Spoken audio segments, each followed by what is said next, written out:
My name is Charles Duncan Pardo with the Raleigh Public Record, and I am speaking with Nancy McFarlane, who just won the mayoral race for Raleigh. Congratulations. Thank you very much. Thanks for coming out. So can you tell me what your plans are for the next 2 years? Well, you know, Raleigh's really in a great place, and I think that was a message that we heard from the voters. They're like being the #1 city in the country, and they also, you know, with the passing of the bonds, acknowledge that it's really important to invest in our community.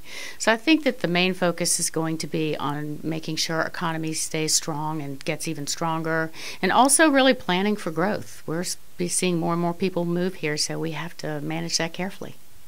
And voters did pass the bonds. Mm-hmm. Do you like how the discussions over light rail and high-speed rail have been going, and what are your plans there? The bonds did pass. The only thing really in there was the transit station, and we've had a lot of good discussion about rail. I think people really understand how the dynamics of the area could change if we do see the growth that some people have talked about, anywhere from 100,000 people coming in the next few years. So I think that what people really are looking for are transportation options, and I think that means a combination of cars, but also light rail and buses and trolleys and bikes and walking. I think we really are looking at multimodal transportation options.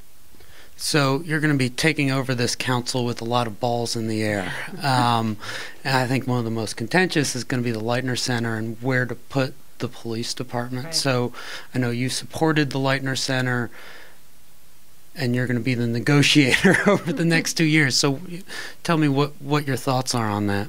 I think that everyone does acknowledge that we have a need. You know, our 911 emergency services are at capacity. That is the most pressing need. And, I think that we've really had some good discussion, and I think that everybody's ready to really sit down and find out a solution that's going to work for all of us. Does there need to be some sort of interim measure for the 911 folks?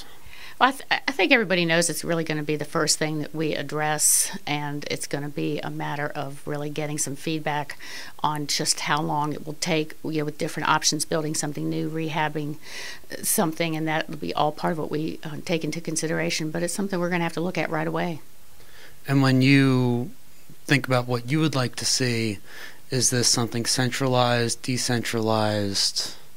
Well, I think when I originally saw the building that was proposed, I think that there are some things we can do looking at that model. I think it will be toned down, maybe not quite as big, maybe moving the emergency services down to the bottom. I think there's a lot of potential so that we can use the monies that we've already invested in that project. We've relocated people and shifted space around. We have that space available.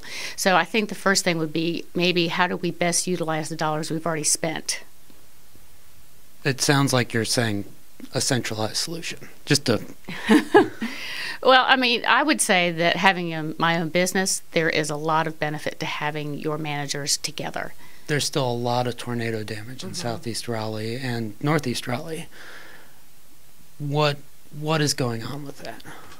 Well, that was one of the parts of the bond, and that was one reason I was very happy that the voters stepped up and passed that, because there is tornado relief monies in there. And, it's complicated. Some people have insurance, some people may still be waiting on FEMA money. We're certainly aware. We're working with different groups that are assisting people. We're doing all different kinds of programs as best we can, but the bond money is really going to be helpful.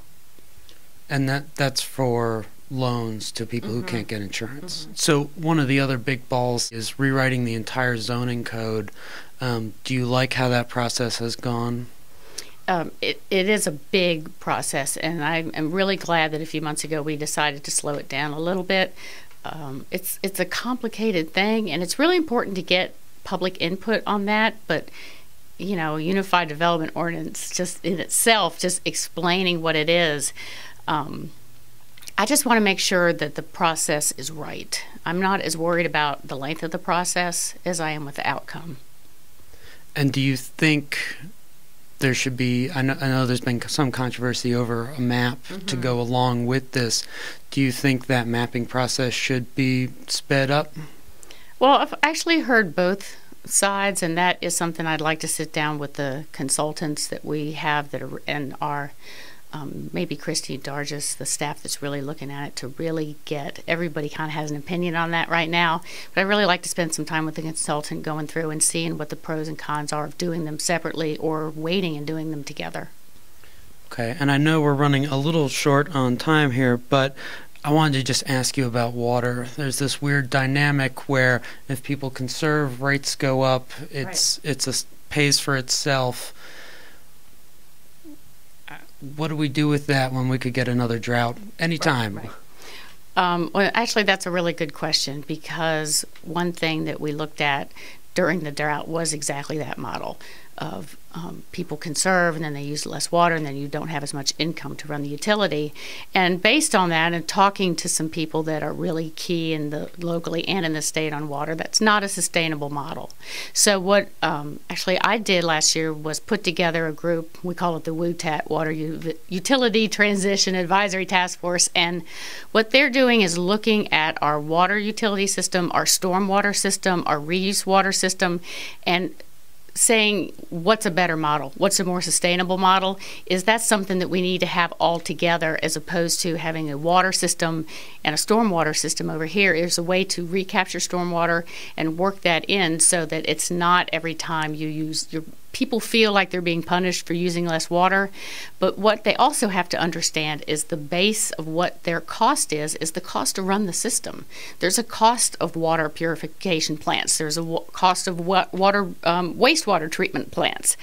And that's why it's so important that we do things like protect Falls Lake and buy up some of that open space, because the cleaner we can keep Falls Lake, the lower the cost is to purify that water. And so it's all very connected. So we have a task force that's come up with some great recommendations, and now they're really looking at how do we take that into a sustainable model that will take us into the future.